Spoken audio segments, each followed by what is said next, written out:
Hello, everybody, and welcome to the first monthly webinar put on by Wellspring Healthcare. We're going to be talking about fall prevention today. It can be very important as the next week coming up is Falls Prevention Week. The American Council on Aging does a wonderful job of putting together the importance of making sure that we're preventing falls. So let's go ahead and jump on into the webinar today. So just first and foremost, this is just a simple disclaimer that just is simply saying that this webinar is not engaging in a professional doctor-patient relationship. I understand that many of my patients are probably watching this, and I hope that they are, and that's wonderful, and as well as their families. But again, I'm not giving any specific advice today. This is just simply for education, knowledge, those types of things today. So let's talk a little bit about Wellspring Healthcare. So we believe very strongly in the power of compassion along with effective communication. Hence the reason why we're doing these webinars is a way to improve communication and also to improve education in a way of hoping to be able to transform patients' lives. So we're very excited to be able to do that today. We do provide the vast majority of our care in nursing facilities, assisted living environments, and I also work as a hospitalist along with my other partners working in hospitals as well too. So let's go ahead and give you some information in regards to keeping in touch. So we have a medical assistant. His name is William, and his telephone number is shown on the screen right now. He's happy to try and help us out with facilitating appointments or making phone calls, those types of things. And then, of course, if there's any facilities that are interested in partnering with us, please give Brandy, she is our Chief Operating Officer, a phone call at telephone number 816-708-1658. And of course, you're always welcome to follow us on our website at wellspringhealthcare.org. And that's where we'll be able to post these videos as well. So we look forward to getting started now into Falls Prevention Awareness Week, which is coming up September 18th through the 22nd of 2023. And falls are very important for us to make sure that we're addressing. So falls, unfortunately, are very common. More than 1 in 4 older adults fall every single year. So 25%, 1 in 4. That's a very significant percentage of our elderly population that does have a fall. And of course, these can lead to broken bones or other significant injuries. And so it's very important that we try and minimize those as much as possible because they can certainly have significant impacts on your ability to care for yourself. They will potentially take someone who was highly functional before and make them no longer that highly functional individual as well. So we want to try and minimize that as much as possible. So let's look at what are some of the increased risks of falling. So if you had a fall in the past year, so if you've had one fall, you're more likely to have secondary falls as well. So if you've had a health condition like neuropathy, for instance, so if you can't feel your feet, that's a reason for why you might fall.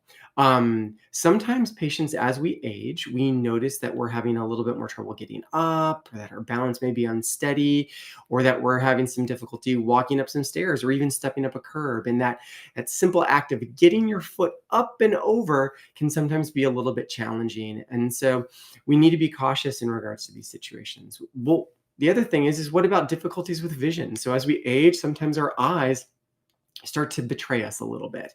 We need more glasses, we need contacts, we need some other form of being able to help to improve our vision, because if we can't see where we're going, we're much more likely to fall. Now, I've put down here lastly medications, because medications are certainly not least. They are extremely important as they can certainly dramatically increase the risk of falling. So for instance, if you are taking medications like benzodiazepines, or maybe you're taking some narcotic medications, or maybe you are taking muscle relaxing medications, these are medications that can potentially increase your risk of falling. And so it's very important that you discuss these with your primary care provider. And that's going to be a continual theme throughout the presentation as well tonight. So let's look at some statistics here. We have 1 in 3 adults over the age of 65 have trouble using some feature of their home. That's pretty profound. That's 33% of American people over the age of 65. So many older adults have difficulty using the bathroom. 79% of those patients that have difficulty using the bathroom live in a home without accessible bathroom features. So what are bathroom features? Well, is the bathroom wide enough to be able to turn around and easily, right? Is the bathroom conducive to having a walker or a cane? Or are there grab bars? Is the toilet elevated? These are all things that would make a bathroom more accessible. And 79% of patients lack that ability to make those modifications, or just simply don't have those modifications. And so that certainly increases their risk of falling as well. Now, older adults also that have difficulty walking or climbing stairs, of those patients, 26% of them live in a home without a bedroom or a bathroom on the first floor. Now, again, why is this important for us to understand? Well, this is the reason why we understand why patients end up having these difficulties, and why 1 in 4 patients end up falling. Because when you can't walk or climb stairs very well, and yet your bedroom and bathroom is not on the same floor, that's going to substantially increase your risk of falling, because now you're going to have to navigate those stairs. So very much of a challenge. So let's see. So where do most falls end up taking place? So they most of the time at the bathroom. Bathrooms are very dangerous places for our elderly patients to fall. And why is that? Well, if you were to fall on an open grassy field, right, still high risk of having significant injury or problem, because it's traumatic. It's a sudden event that you are going to try and brace yourself for, and our bones just don't take that kind of shock quite as well as we get older. But let's look at a bathroom. So I've got a picture up here of a bathroom, and you can see that there's a lot of things in close proximity. You've got a hard toilet, you've got a hard bathtub, you've got a hard vanity sink, right? You've got most likely hard flooring as well too. So all of these things can lead to an increased propensity of risk, and they can also lead to an increased risk of significant injury as well. So if you fall in the bathroom, you're substantially more likely to end up having a fracture or sustaining some sort of head injury. But again, like we talked about, stairs are also a significant risk factor as well. Of course, driveways, sidewalks, and just bedrooms, because we're commonly in those places as well. So what are some consequences of our falls? Well, of course, broken bones. These are the most common things that we think of. But a lot of the times patients end up having secondary complications associated with that. So let's say, for instance, someone falls, whether that's in the bathroom or just in their kitchen, for instance, and they now are not able to get up off of the floor. Well, if they don't live with somebody else, or they don't have a way of being able to get a hold of somebody, they may not be able to get off the floor. They may not be able to call for help. That's going to lead to a lot of other problems. And so one of those things is rhabdomyolysis. And that's a fancy way of saying that the muscles will break down, and then those muscle proteins can actually uh, clog up the kidney filter and can cause kidney failure as well too. So people can have a lot of consequences associated with falls. If we fall, we can end up either breaking a bone, or maybe we don't break anything. Maybe we're lucky in that regard, but we have significant musculoskeletal injury, and that can lead to significant debility. It can lead to long recovery times. And unfortunately, I have seen this where patients have not been able to return to their own home after a significant hospitalization. A lot of the times they end up needing to come to a post-acute care environment. And we are happy to take care of those patients in post-acute care and try and optimize them and get them well to be able to return to a home environment. But sometimes that certainly can be a challenging type of situation to have happen. So now we've talked a little bit about falls in general, what causes falls, where we're most at risk for falls, but let's talk about some different ways to prevent falls. So my favorite way of preventing falls is exercise, and specifically strength and balance training. That's really a key hallmark that we need to be employing throughout our entire lives. And we don't want to start exercising at 65, 70, 75, 80. We want to start exercising when we're 35, 45, 55, and all those years in between. And we want to continue that exercise well throughout our lives, because the more strength that we have, the harder it is for us to lose that strength. But if we already are a relatively sedentary individual, and so many of us in America are sedentary, we lose that strength very, very quickly. So exercise, strength, and balance training is very important.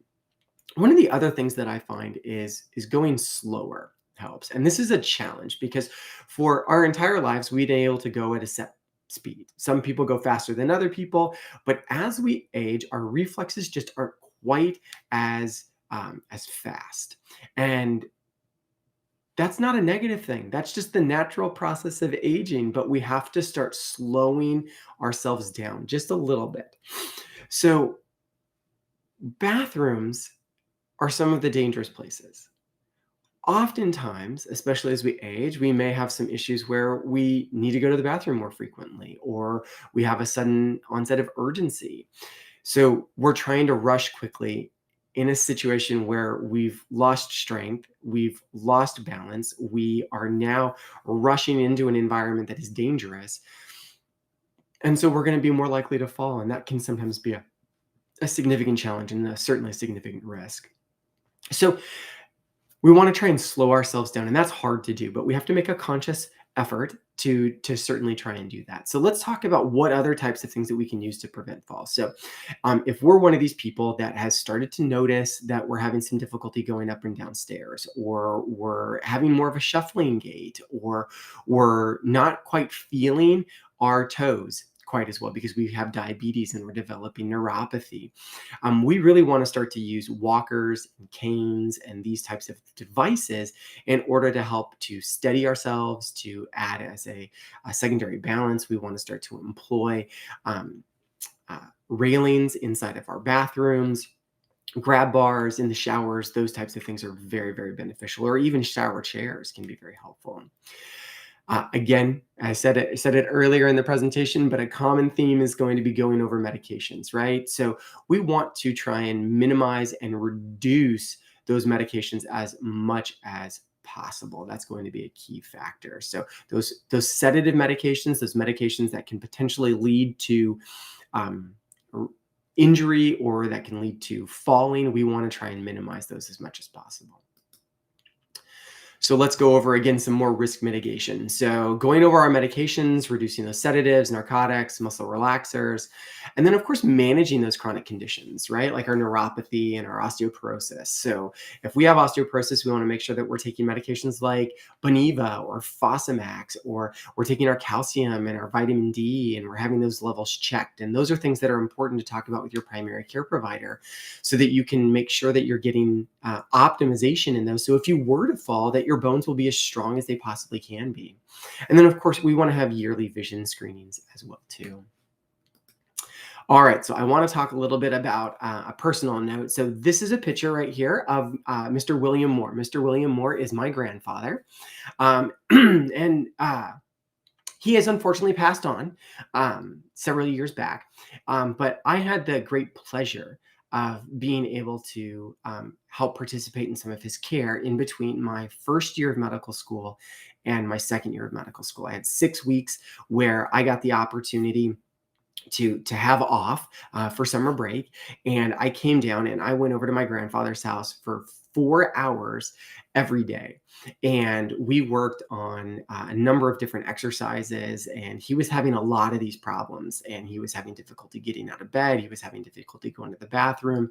He had to have the fire department called a couple of times in order to try and help get him back into bed after sliding out of bed and onto the floor. And so we really wanted to try and see what we could do in order to optimize my grandfather. And so over the course of 6 weeks, I spent these 4 hours with him, and some very cherished time for myself, but it was an opportunity to really try and help get him well as possible. And it was quite amazing to see how great he did after really instituting some significant strength training and balance training in his daily regimen.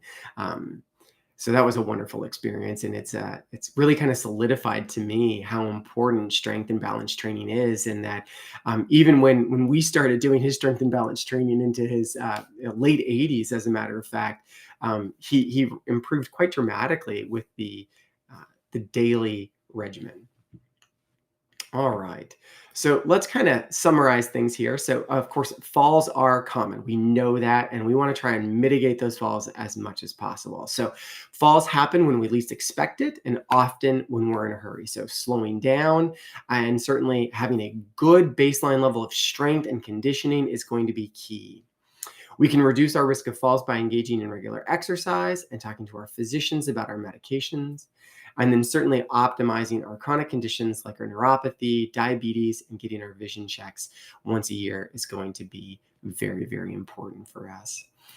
So, again, I want to keep in touch with everyone. Please don't hesitate to reach out to William via phone, or Brandy if you're a facility that is interested in partnering with us. And of course, you can follow us along at our website at wellspringhealthcare.org.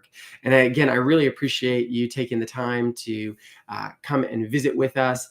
And we're very excited that we're here to be able to partner with you and facilities. And we look forward to continuing this wonderful relationship that we're excited to start to develop. Also, I would like to invite you to our next webinar, which will be on October 18th.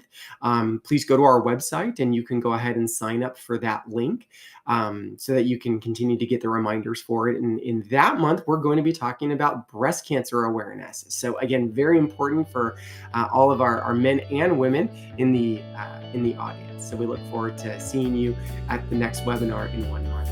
Thanks so much. Take care.